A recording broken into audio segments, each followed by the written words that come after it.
Existem inimigos que querem nos destruir. Coisas imperceptíveis que fazemos como hábito todos os dias e que isso pode ser um atrapalho na nossa vida espiritual. É isso que muitas vezes nos sabota de alcançarmos as promessas de Deus em nossa vida. Hoje, Deus me deu uma direção e eu creio que essa palavra vai falar com muitos de vocês. Você já deve ter se perguntado por que não consigo alcançar algumas promessas de Deus. E geralmente nós colocamos a culpa dessas coisas, de não alcançarmos a promessa, da nossa vida não estar avançando, de não estarmos conquistando certas bênçãos em nossa vida. Colocamos a culpa de não ouvirmos a Deus ou de Deus estar distante de nós, quando na verdade o maior culpado, o maior vilão disso tudo somos nós. Estamos nos auto-sabotando por inimigos que temos em nossa vida e que vivemos muitas vezes aliançados com esses inimigos. E eu quero falar, existem inimigos que querem nos destruir. E é por isso que você tem que abrir os seus olhos. A Bíblia nos diz em Efésios capítulo 6, verso 12, a nossa luta não é contra carne e contra sangue, mas é contra principados e potestades e contra hostes malignas da maldade. Nossa guerra é espiritual. E se queremos vencer a guerra espiritual, nós precisamos eliminar esses inimigos que estão nos deixando, podemos dizer, com as nossas costas descobertas. E esses inimigos são coisas que fazemos, hábitos errados que aprendemos, coisas que aprendemos no mundo, do sistema do mundo, da vivência, dos costumes que nós estamos acostumados. E eu quero começar hoje aqui falando de um poderoso inimigo que todos nós temos em comum. E um deles se chama orgulho. Antes disso, eu quero que você entenda que a santidade, ela é refletida quando nos apartamos do mal para obedecer à vontade de Deus. A santidade é um estilo de vida. A santidade é uma cultura do céu. Toda pessoa que quer viver uma vida abençoada precisa ter uma vida no altar, uma vida íntegra, uma vida alinhada com os princípios de Deus. Aí você diz assim, profeta, mais alinhado do que eu não existe. Eu sou uma pessoa correta, não devo nada para ninguém.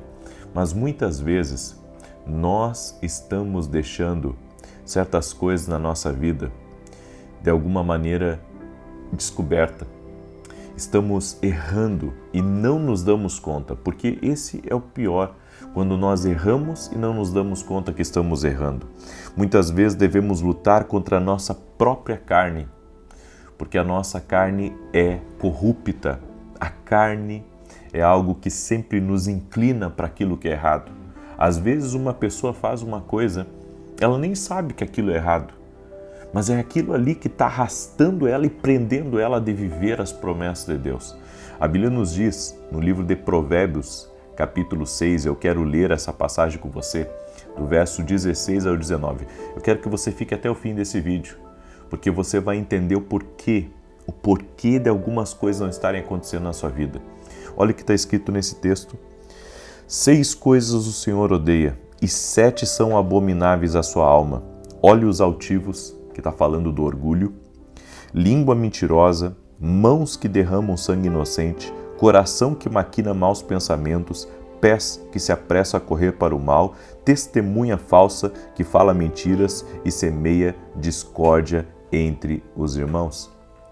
Quando a Bíblia fala de olhos altivos, está falando do orgulho. Lúcifer quis ser maior do que Deus. E olha o problema que isso gerou. E todos aqueles que se aliançaram com ele, caíram junto com ele. A Bíblia diz que um terço dos anjos do céu foi precipitado, ou seja, foi expulso do céu. Por quê? Por causa do orgulho. O orgulho, ele é contaminador. Ele não leva só a pessoa, a uma desordem. Leva também toda a casa, todos aqueles que concordaram com aquele orgulho também leva junto. E existem alguns sintomas do orgulho que eu quero compartilhar com você. Alguns sintomas do orgulho que infelizmente age nas nossas vidas. Eu digo nossas vidas porque o orgulho não é uma coisa que você, sabe, simplesmente desencaixa da sua vida e joga para um lado. O orgulho vai combater com você todos os dias aqui dessa terra. O orgulho não pode ser neutralizado 100%. Ele precisa sempre estar sendo tratado, porque é uma área da nossa vida, que se nós não estivermos prostrados diante de Deus e com o nosso coração inclinado diante de Deus, o orgulho vai tentar, sabe, arrancar a semente de Deus dentro de nós. Eu vou lhe dizer uma coisa, existem duas coisas que podem matar a semente de Deus em nós. Uma delas é a ansiedade e a outra é o orgulho. O orgulho tenta, de alguma maneira, matar a semente que Deus planta. Então, alguns sintomas do orgulho: quando você se recusa a ouvir a Deus. Segundo sintoma, quando você recusa ouvir os pastores, autoridades espirituais, seus líderes. Terceiro, quando você se recusa a marchar e viver de acordo com a palavra de Deus. Você já parou para pensar que Naamã quase perdeu a bênção dele? Aquele homem que era leproso e que veio até o profeta Eliseu buscando a cura, e o profeta Eliseu nem o recebeu. Nos nossos dias, o profeta Eliseu seria cancelado, porque iriam dizer que ele agiu com orgulho, com soberba, que não quis atender Naamã. Às vezes nós desconhecemos os planos divinos. Eliseu foi proposital. Eliseu estava sendo guiado por Deus. E a Bíblia diz que Naamã estava indo embora quando um dos seus soldados disse: meu senhor, se o profeta tivesse pedido uma coisa mais difícil, o senhor não faria?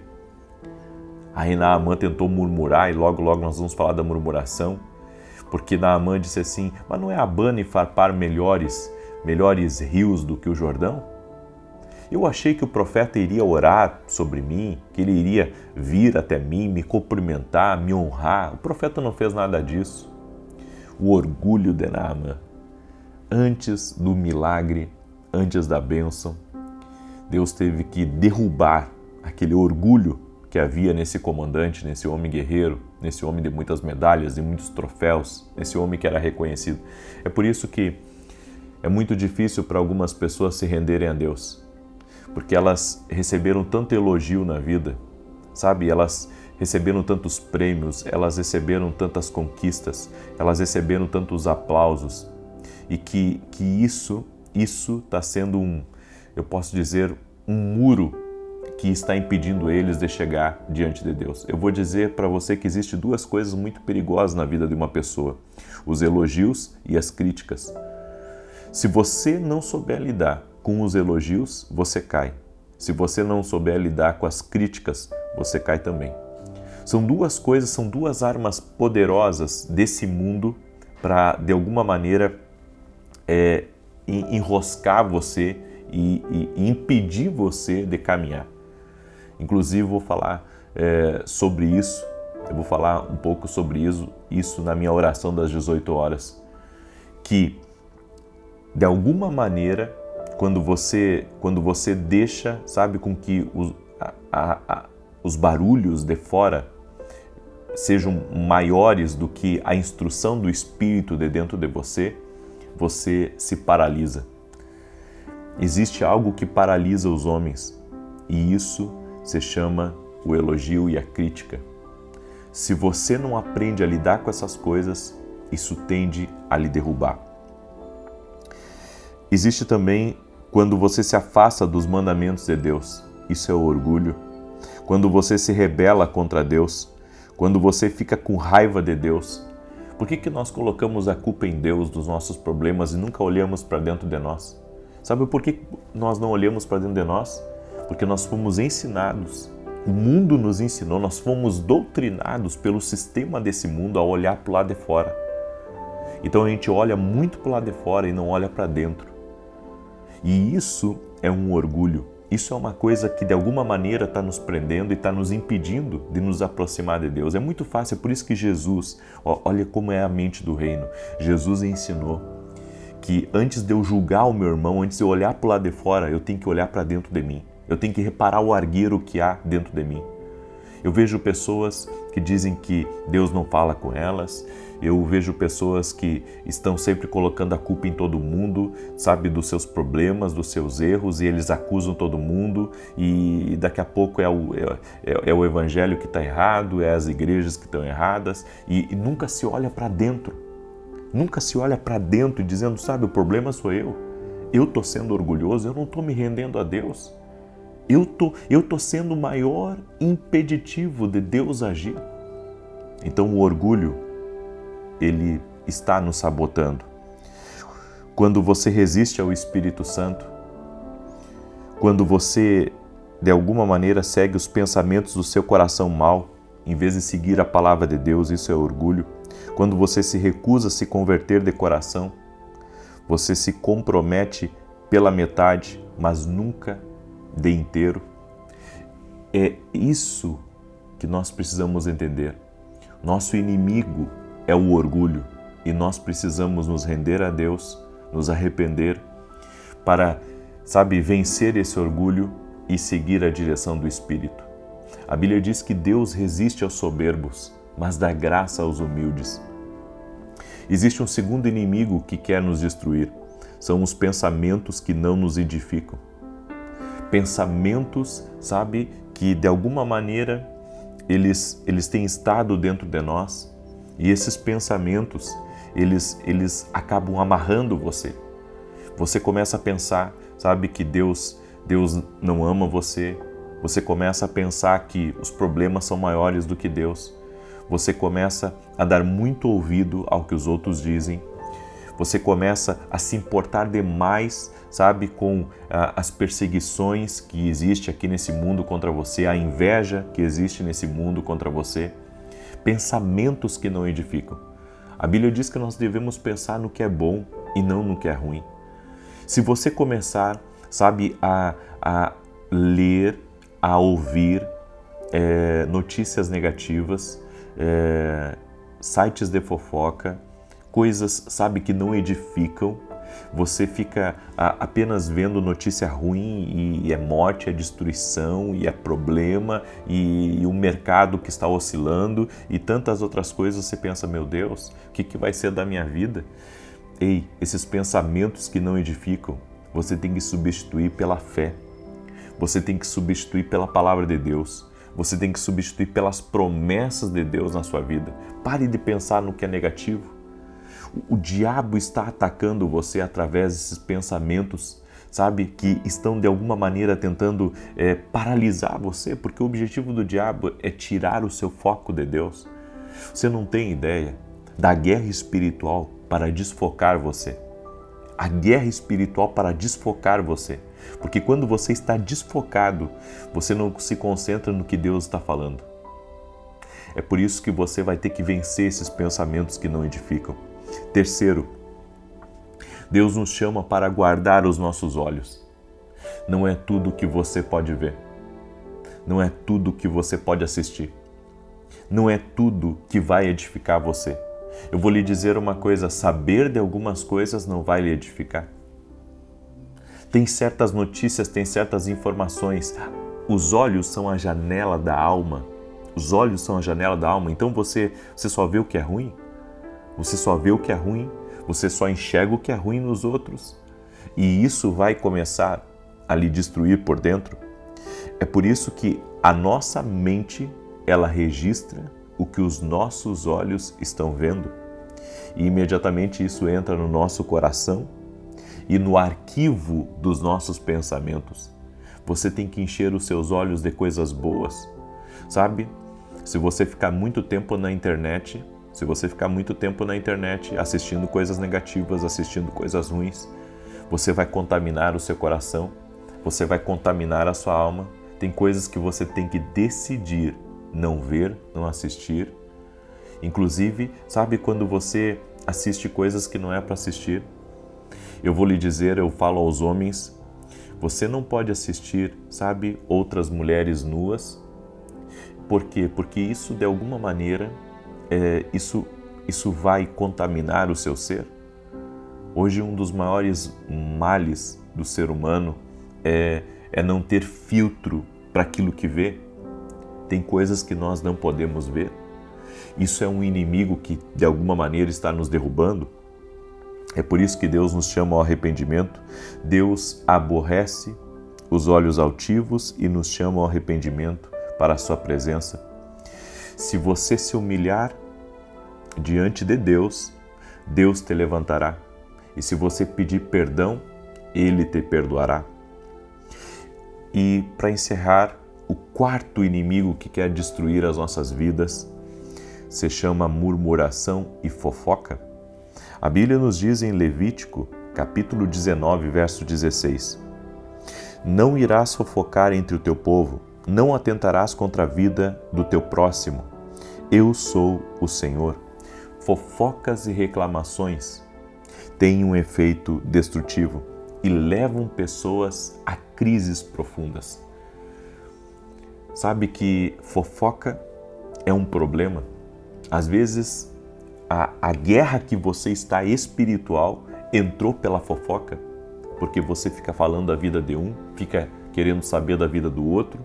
A Bíblia diz, está aí em Levítico 19, 16, que nós acabamos de ler. Isso está destruindo a vida das pessoas. É isso que está sendo prejudicial, isso está atraindo coisas malignas contra a tua vida. Sabe, tem pessoas que estão sempre reclamando. A Bíblia diz que Naamã reclamou e ele teve que vencer a reclamação para alcançar um milagre de Deus. Se você quer ter vitória na sua vida, pare de reclamar e pare de fazer fofocas e você vai ser abençoado. Eu quero orar por você, eu quero te abençoar em nome de Jesus, amém? E eu quero convidar você a participar das nossas orações. Nós estamos orando aqui às 6 e 7 da manhã e às 18 horas e milhares de pessoas estão sendo abençoadas, curadas, transformadas. É disso que nós precisamos, de coisas boas. Nós já temos muitos problemas para resolver na nossa vida, todos nós temos situações a resolver e eu quero orar por você, em nome de Jesus. Também quero lhe convidar, domingo agora, eu estarei liberando uma palavra profética sobre a igreja às 9 horas da manhã. Eu estarei em São Paulo, se Deus me permitir. Eu estou em Portugal no momento, eu vim para um evento, mas estarei de volta domingo às 9 horas da manhã e convido você a estar junto conosco. O endereço da nossa igreja fica em Alphaville, Barueri, São Paulo. Nota o endereço aí, Avenida Aruanã, número 120. Também convido você a conhecer os nossos livros, que está lá no meu site www.profetavinicius17.com.br. Eu tenho muitos livros ensinando as pessoas a ouvir a voz de Deus. Eu gostaria muito que você aprendesse a ouvir a voz de Deus. Amém? Deixa eu orar por você e te abençoar. E se você puder deixar sua curtida aqui nesse vídeo, se não é inscrito no canal, inscrever-se aqui no canal e compartilhar com outras pessoas, vai ser uma bênção. Vamos orar? Senhor Deus e Pai, nós sabemos que aquele que se arrepende diante de Ti encontra perdão, encontra misericórdia. E nesse momento, Pai, nós queremos pedir o Teu perdão por tudo aquilo, Senhor, que de alguma maneira nós temos falhado. Nos rendemos a Ti e queremos, Pai, realmente nos entregar mais a Ti, a Tua vontade e obedecer a Tua palavra. Não queremos ser resistentes à voz do Espírito Santo, queremos ser guiados por Ele, não queremos ter um coração endurecido. Por isso, Pai, nos entregamos a Ti e pedimos Tua bênção, Tua paz e que o Senhor nos cure, trazendo paz e também nos levando a todas as promessas que o Senhor tem para a nossa vida. E que toda pessoa que está aqui nessa oração, doente fisicamente ou emocionalmente, seja curado no poder e na autoridade de Jesus Cristo, agora. Amém e amém. Amém, gente querida. Espero que você me ajude a compartilhar essa palavra com o máximo de pessoas que pudermos e que Deus te abençoe, que haja paz na sua vida, paz na tua casa, no nome de Jesus. Até às 18 horas, se Deus quiser. Fique na paz.